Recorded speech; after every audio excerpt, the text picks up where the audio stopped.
കൂട്ടുകാരെ, ഞാൻ എത്തിട്ടോ, നിങ്ങളുടെ ഉണ്ണിക്കുട്ടൻ. അടുക്കളയിലും അടുക്കളയ്ക്കടുത്തുള്ള തളത്തിലും പ്രാതൽ കഴിക്കുന്നതിന്റെ തിരക്കാണ്. അച്ഛൻ തളത്തിലെ മഞ്ചപ്പത്തായത്തിന്മേൽ ഇരുന്ന് ചായയും പലഹാരവും കഴിക്കുന്നു. മുത്തച്ഛൻ നിലത്തിരുന്ന് കഞ്ഞി കുടിക്കുന്നു. കുട്ടിയേട്ടൻ ചായയും പലഹാരവും കഴിക്കുന്നത് മുത്തച്ഛൻ്റെ അടുത്തിരുന്നു കൊണ്ടാണ്.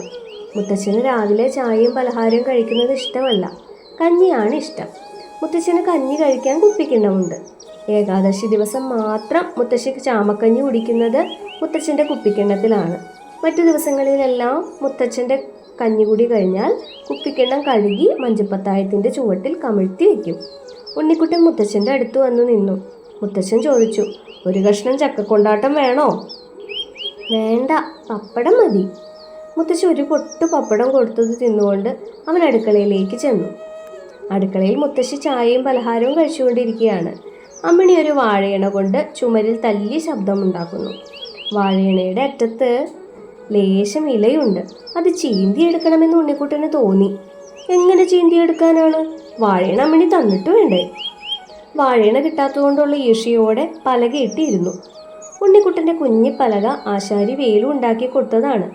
കഴിഞ്ഞ കൊല്ലം അടുക്കളയുടെ ജനാല മാറ്റി വെക്കുമ്പോഴാണ് ഉണ്ടാക്കി കൊടുത്തത്. കുഞ്ഞി പലക മാത്രമല്ല, ഓണക്കാലത്ത് മാതേവരെ വയ്ക്കാൻ ഒരു പീഠവും വേലുണ്ടാക്കി കൊടുത്തിട്ടുണ്ട്. പീഠം ഇപ്പോൾ കുളിമുറിയുടെ ഒരു അരുകിൽ വെച്ചിരിക്കുകയാണ്. കാളിയമ്മ പണിക്ക് വന്നാൽ മുറുക്കാമ്പൊതി സൂക്ഷിച്ചു വെക്കുന്നത് പീഠത്തിന്മേലാണ്. അമ്മ ദോശയും മുളക് കൂട്ടാതെ അരച്ച ചമ്മന്തിയും ഒരു ഇലച്ചീന്തിലാക്കി അവൻ്റെ മുമ്പിൽ കൊണ്ടുവന്നു വെച്ചു. പഞ്ചാര. ഒരു കഷ്ണം ദോശ പൊട്ടിച്ചുകൊണ്ട് അവൻ പറഞ്ഞു. അമ്മ ഒരു സ്പൂൺ പഞ്ചസാര കൊടുത്തു. ഇനിയും ഒരു സ്പൂണും കൂടി കൊടുത്തു. ഇനിയും. ഇനി പഞ്ചാരയല്ല, വേറെ ചിലതെൻ്റെ കയ്യിൽ നിന്ന് കിട്ടും. അമ്മയ്ക്ക് ദേഷ്യം വന്നു. പിന്നെ ഉണ്ണിക്കുട്ടനാണോ ദേഷ്യം വരാത്തത്? ഉണ്ണിക്കുട്ടനും ദേഷ്യം വന്നു. അവൻ ഇലച്ചീന്തും ദോശയും എല്ലാം അടുക്കളയിലെ കൊട്ടത്തളത്തിലേക്ക് വലിച്ചെറിഞ്ഞ് കരയാൻ തുടങ്ങി. കുട്ടികൾക്ക് ഇത്ര കുറുമ്പ് വൈകിയ? മുത്തശ്ശിയും ദേഷ്യപ്പെട്ടുകൊണ്ട് പറഞ്ഞു. അച്ഛൻ തളത്തിൽ നിന്ന് വിളിച്ചു ചോദിച്ചു, എന്താ അവിടെ?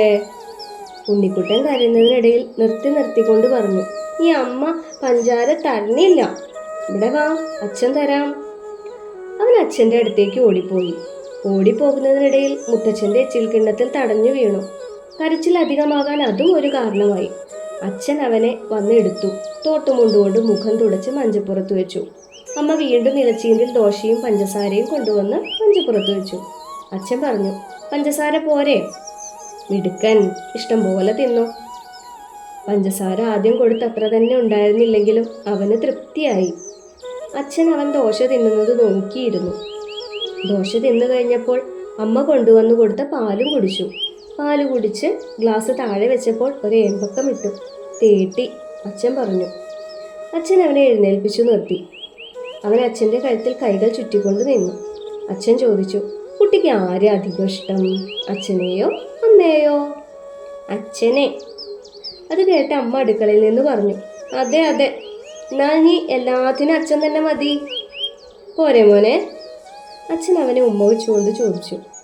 മതി എന്ന അർത്ഥത്തിൽ അവൻ തലയാട്ടി. മൂത്രത്തുണി തിരുമ്പാനും അപ്പിയിട്ട് ചവിട്ടിപ്പിക്കാനും ഒക്കെ അച്ഛൻ തന്നെ പോരെ? അമ്മ വീണ്ടും ചോദിച്ചു. അതിന് ഉണ്ണിക്കുട്ടൻ സമാധാനം ഒന്നും പറഞ്ഞില്ല. അച്ഛൻ ഇതുവരെയായും മൂത്രത്തുണി തിരുമുന്നത് കണ്ടിട്ടില്ല, തന്നെ ചവിട്ടിപ്പിച്ചിട്ടുമില്ല. അതൊക്കെ അമ്മയാണ് ചെയ്യുന്നത്. അച്ഛൻ ഇതൊക്കെ ചെയ്യുമെന്ന് തോന്നുന്നുമില്ല. എന്തേ മുണ്ടാത്തത്? അമ്മ അടുക്കളയിൽ നിന്ന് തളത്തിലേക്ക് വന്ന് ചോദിച്ചു. അവൻ തന്നെ എടുക്കാനായി അമ്മയുടെ നേരെ കൈകൾ നീട്ടി. ഞാനിപ്പോൾ എടുക്കണമൊന്നുമില്ല, ഒക്കെ അച്ഛൻ തന്നെ മതി. ഉണ്ണിക്കുട്ടൻ കരയുവാൻ തുടങ്ങി. അപ്പോൾ അമ്മ അവനെ വന്നെടുത്തു. നിനക്ക് ആരെ ഇഷ്ടം? അമ്മേനെ. അച്ഛനെ ഇഷ്ടമില്ലേ? രണ്ടാളെ ഇഷ്ടം. മിടുക്കൻ. അമ്മ അവനെ നിലത്ത് വെച്ചു. അമ്മിണി വാഴയിണയുമായി അച്ഛൻ്റെ പിന്നാലെ ഉമ്മറത്തേക്ക് ഓടി. ഉണ്ണിക്കുട്ടൻ കിഴക്കേ കോലായിൽ കൂടെ കിണറ്റിൻകരയിലേക്ക് നടന്നു. കിഴക്കേ കോലായിലെ ചുമരിൽ ചാണകത്തിൽ പൊതിഞ്ഞു പറ്റിച്ചു നിർത്തിയിരിക്കുന്ന കൈപ്പയ്ക്ക വിത്തുകളിൽ നിന്ന് 2-3 എണ്ണം അടർത്തിയെടുത്ത് ട്രൗസറിൻ്റെ പോക്കറ്റിലിട്ടു. കിണറ്റിൻകരയിൽ ആരുമില്ല. കിണറ്റിലേക്കൊന്ന് പാളി നോക്കിയാലോ എന്ന് സംശയിച്ചു നിന്നു. വല്ലവരും കണ്ടാൽ ദേഷ്യപ്പെടും. കഴിഞ്ഞ കൊല്ലം പൂരത്തിനു മുമ്പ് കിണറ്റിലെ വെള്ളം തേകി തീർത്തു. കുട്ടൻ നായരാണ് വെള്ളം തേകി തീർത്തത്. 3 ദിവസം വേണ്ടി വന്നു തേകി തീർക്കാൻ. എല്ലാം ചാലിൽ കൂടെ പാടത്തേക്ക് ഒഴുകിപ്പോയി. അവസാനം കിണറ്റിലെ ചളിവെള്ളത്തിൽ നിന്ന് 4 വലിയ മത്സ്യങ്ങൾ കിട്ടി. കരയിലേക്ക് എടുത്തിട്ടപ്പോൾ ശ്വാസം മുട്ടി തുള്ളിച്ചാടാൻ തുടങ്ങി. മത്സ്യങ്ങൾക്ക് കരയിൽ ജീവിക്കാൻ സാധിക്കില്ലെന്ന് അന്നാണ് മനസ്സിലായത്. വീട്ടിൽ ആരും മത്സ്യം കൂട്ടുകയില്ല. അന്ന് കിട്ടിയ 4 മത്സ്യങ്ങളെയും കുട്ടൻ നായരും കാളിയമ്മയും കൂടി തൊടിയിലൊരിടത്ത് അടുപ്പ് കൂട്ടി വറുത്തു തിന്നു. കാളിയമ്മ വെള്ളച്ചോറുണ്ണുമ്പോൾ മത്സ്യം വറുത്തു കൂട്ടുന്നത് കണ്ടു. ചേന വറുത്തതാണെന്നാണ് തോന്നിയത്. ആയമ്മ എന്ത് സ്വാദോടെയാണ് തിന്നതെന്നോ. നെയ്യപ്പം തിന്നുന്ന ഭാവമായിരുന്നു. കിണറ്റിൽ ഇപ്പോഴും മത്സ്യങ്ങളുണ്ട്. വലിയവയും ചെറിയവയുമായി ഒരുപാട് മത്സ്യങ്ങളുണ്ട്. ഉച്ചയ്ക്ക് വന്ന് നോക്കിയാൽ നീന്തി കളിക്കുന്നതും വെള്ളത്തിന് മുകളിൽ അനങ്ങാതെ കിടക്കുന്നതും കാണാം. ഉണ്ണിക്കുട്ടൻ പോക്കറ്റിൽ നിന്ന് ഒരു കൈപ്പയ്ക്ക വിത്തെടുത്തു കിണറ്റിലേക്ക് എറിഞ്ഞു. ശബ്ദം കേട്ടില്ല. കല്ലെടുത്തിട്ടാലേ ശബ്ദം കേൾക്കുകയുള്ളൂ. മറ്റൊന്നെടുത്ത് വായിലിട്ട് കടിച്ചു തുപ്പി. കിണറ്റിൻകരയിൽ ഇങ്ങനെ നിൽക്കുന്നത് ശരിയല്ലെന്ന് അവന് തോന്നി. ഉമ്മറത്ത് പോയി നോക്കാം. മുത്തച്ഛനും അച്ഛനും കുട്ടിയേട്ടനും അമ്മിണിയും എല്ലാം ഉമ്മറത്തുണ്ടാകും. ാണ് മനസ്സിൽ കരുതിയിരുന്നവരെല്ലാം ഉമ്മറത്തുണ്ട്. മുത്തച്ഛൻ മുറുക്കുന്നു. കുട്ടിയേട്ടൻ എഴുതുന്ന തിരക്കിലാണ്. ചാരുകസാലയിൽ കിടക്കുന്ന അച്ഛൻ്റെ മടിയിൽ ചില ശബ്ദങ്ങൾ പുറപ്പെടുവിച്ചുകൊണ്ട് അമ്മിണിയും ഉണ്ട്. ഉണ്ണിക്കുട്ടൻ അച്ഛൻ കിടക്കുന്ന കസാലയ്ക്ക് അടുത്ത് വന്നു നിന്നു. അമ്മിണിയെ അച്ഛൻ്റെ മടിയിൽ നിന്ന് മാറ്റി തനിക്ക് അവിടെ കയറിയിരിക്കണമെന്നാണ് അവന്. ആ ശ്രമത്തിൻ്റെ പ്രാരംഭം എന്നോണം അവൻ അച്ഛനെ തൊട്ടുരുമി നിന്നു. അമ്മിണിയുടെ പാസരത്തിൽ ഒന്ന് തൊട്ടു. അമ്മിണിക്ക് അതൊട്ടും പിടിച്ചില്ല. അവൾ കാലുകൊണ്ട് ഉണ്ണിക്കുട്ടൻ്റെ മുഖത്ത് ഒരു ചവിട്ട് കൊടുത്തു. അത് കാര്യമാക്കാതെ പാസരത്തിൽ വീണ്ടും തൊട്ടു. അമ്മിണി അപ്പോഴും ചവിട്ടി. ചവിട്ട് അവൻ്റെ കണ്ണിലാണ് കൊണ്ടത്. വല്ലാതെ വേദനിച്ചു. കരയാനും തുടങ്ങി. അമ്മിണിയും കരയാൻ തുടങ്ങി. രണ്ടുപേരും മത്സരിച്ച് കരയുന്ന മട്ടിലാണ്. മുത്തശ്ശൻ എഴുന്നേറ്റപ്പോഴേക്കും മുത്തശ്ശി വന്ന അമ്മിണിയെ എടുത്ത് അകത്തേക്ക് പോയി. ഉണ്ണിക്കുട്ടൻ കരഞ്ഞുകൊണ്ട് ബെഞ്ചിൽ ചാരി നിന്നു. അച്ഛൻ അവനെ വിളിച്ചുവെങ്കിലും അവൻ അവിടെ തന്നെ നിന്ന് കരയുവാൻ തീർച്ചപ്പെടുത്തി.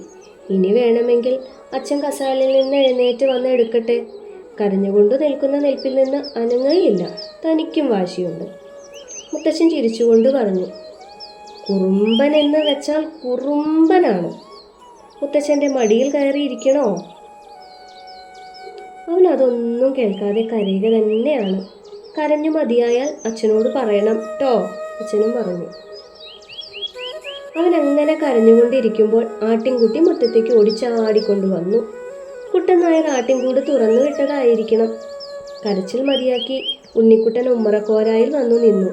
ആട്ടിൻകുട്ടി തുള്ളിച്ചാടി കളിക്കുന്നതിനനുസരിച്ച് അതിൻ്റെ കഴുത്തിൽ കെട്ടിയ കുടമണിയും കുലുങ്ങിക്കൊണ്ടിരിക്കുകയാണ്.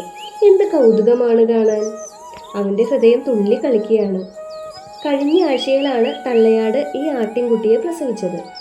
ഉണ്ണിക്കുട്ടൻ വൈകുന്നേരം ഉറക്കമുണർന്ന് എഴുന്നേറ്റ് അടുക്കളക്കോലായിലേക്ക് പോയപ്പോൾ തെങ്ങിൻ തടത്തിൻ്റെ അടുത്ത് വീട്ടിലുള്ളവരെല്ലാം നിൽക്കുന്നു. സംഗതി എന്താണെന്നറിയാൻ അടുത്തു ചെന്ന് നോക്കിയപ്പോൾ തള്ളയാട് പെറ്റിരിക്കുന്നു.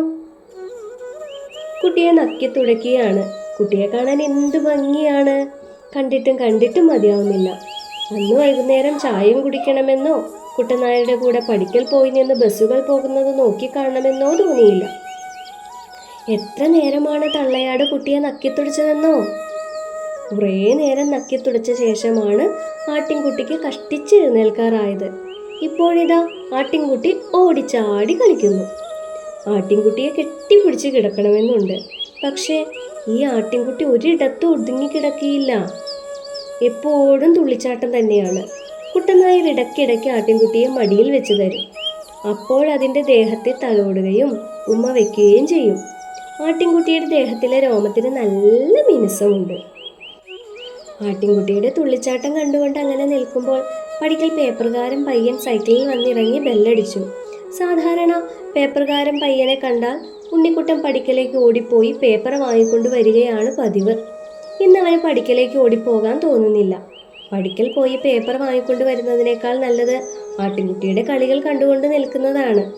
പേപ്പർകാരൻ പയ്യൻ പതിവ് പോലെ കുറച്ചു നേരം കാത്തുനിന്നു. ഉണ്ണിക്കുട്ടൻ വരുന്നില്ലെന്ന് കണ്ടപ്പോൾ ഗേറ്റ് തുറന്ന് ഉമ്മറത്ത് വന്ന് പേപ്പർ ഉണ്ണിക്കുട്ടൻ്റെ കയ്യിൽ കൊടുത്തു.